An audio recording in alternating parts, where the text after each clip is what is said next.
So in Module 5, we're going to start taking a look at rational relations. So the first thing we have to do is talk about what a rational expression is and how we simplify those.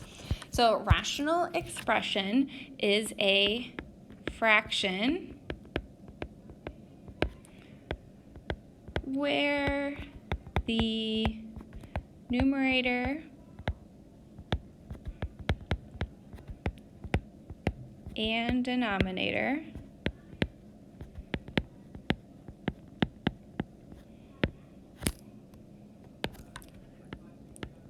are polynomials.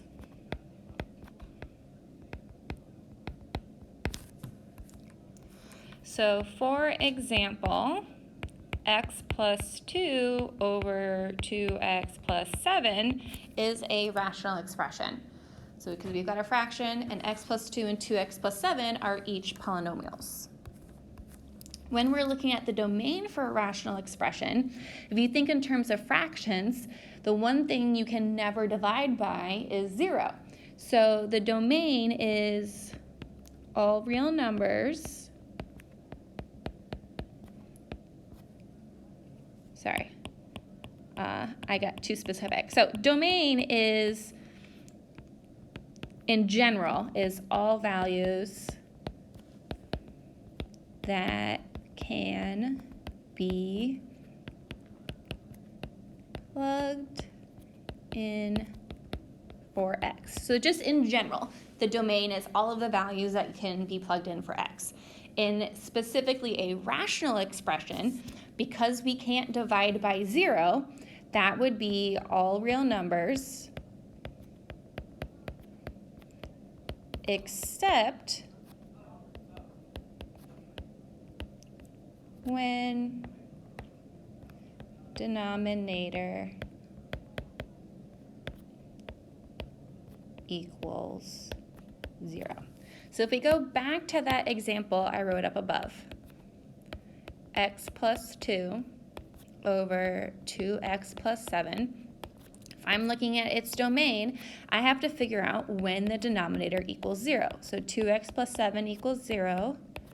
Subtract 7, you get 2x equals negative 7. Divide by 2, and we get that x cannot equal negative 7/2. So I can plug in any number I want for x except for negative 7/2. So let's talk about if an expression is a rational expression. So if we remember about polynomials, polynomials have to have positive whole number exponents. Variables can't appear underneath roots. You can't have fractional exponents, and you can't have negative exponents. So for our first example, x squared plus 3x plus 2 all over x plus 1, I have only positive whole number exponents, no roots or anything, so this is a rational expression. My second example, the square root of x minus 3 all over x squared minus 9, my denominator is fine, but my numerator, there's a variable underneath a square root. So no variable under root. So, and remember, these are specific to variables. Numbers can do whatever they want, but variables cannot. Now let's talk about values that are excluded from the domain in rational expressions. So remember, we only care about the denominator. So x squared plus 3x plus 2 all over x plus 1, I only care about x plus 1. And I care specifically when x plus 1 equals 0. So I solve for x, I subtract 1, so x cannot equal negative 1. Second example, we have x minus 3 all over x squared minus 5x plus 6. I only care about the denominator, so I want to find when x squared minus 5x plus 6 equals 0, which means I have to factor. So I need to find numbers that multiply to 6 and add to negative 5, and that would be positive 6 and negative 1. So both of those get set equal to 0. We're going to subtract 6, So x cannot equal -6, and we're going to add 1, and x cannot equal 1. So those values are excluded from the domain of that rational expression. The last thing we're going to talk about is simplifying rational expressions. So it is important that we know how to simplify rational expressions for what we're going to be doing later on. So when we are simplifying a rational expression, we factor the numerator and denominator and cancel any factors that are the same and simplify any numbers or variables that are similar. So our first example, we have 4x minus 8 all over 10x minus 20. So 4x minus 8, if I look, has a GCF. Both of those terms are divisible by 4. So I'm going to factor out the 4 and I end up with x minus 2 in parentheses. In my denominator, 10x minus 20, both divisible by 10, so I factor out my 10 and I get x minus 2. So if I notice, both the numerator and the denominator have an x minus 2. So those are going to cancel because they are the same. They get divided and they end up being 1. The next thing I notice is 4 and 10 are both divisible by 2. So I'm going to divide them both by 2. And I end up with 2 over 5. And that is the most simplified version. Next, we have 2x squared minus 18 all over x minus 9. Now, when I see a squared variable, I know I'm going to have to look to factor it.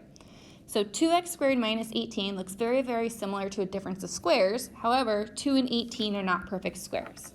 But there is a GCF. So I'm going to factor out the 2, and we're going to get x squared minus 9 left in the parentheses. Still have my denominator x minus 9. Now I can factor my numerator because x times x is x squared, 3 times 3 is 9.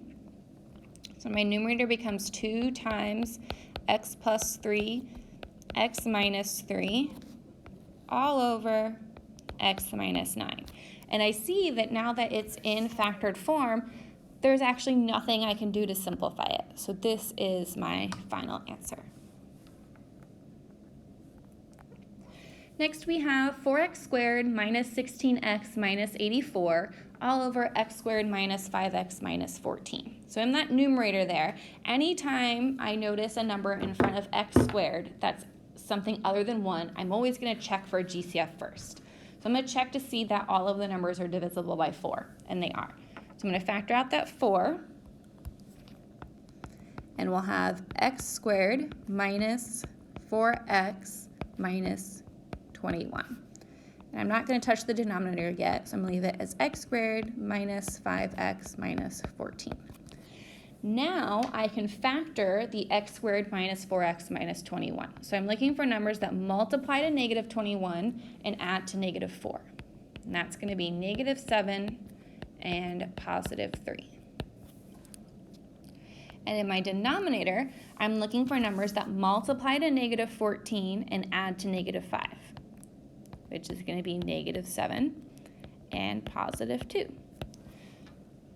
So I notice I have x minus 7 in my numerator and my denominator, and that's going to be the only thing that will simplify. So I have 4 times x plus 3 all over x plus 2.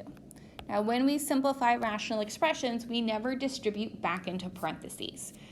So even though something canceled and I was still left with 4 and x plus 3 in my numerator, I didn't distribute it back in to that set of parentheses. I always leave my final answer fully factored. Okay. Last example, we have 2x squared minus 5x plus 3 over 4x squared minus 9. So I have a number in front of x squared other than 1, but unfortunately I don't have a GCF. So I'm going to use the box method to factor my numerator. So we have 2x squared and 3. So I have to do a times c, which is going to give me 6, and my negative 5. So I'm looking for numbers that multiply to 6 and add to negative 5, which is 6 and negative 1. So I have 6x and negative x in my boxes. Factoring out GCFs. I have 2x minus 1, and then I have x, and I have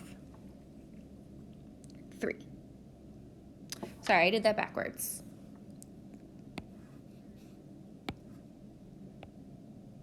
So it should be negative 6 and 1.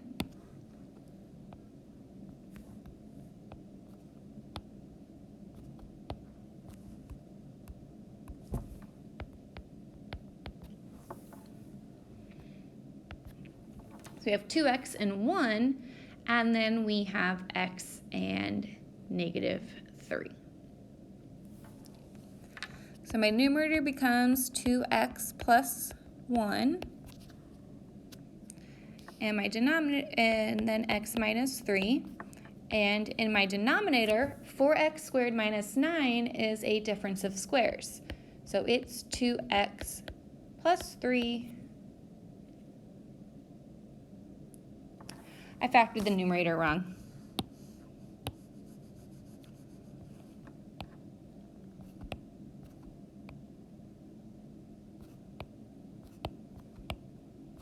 Let's try this again.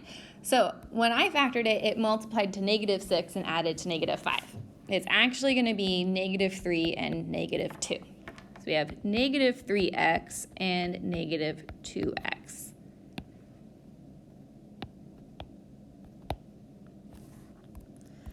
So I'm going to get x and negative 1 and 2x and negative 3.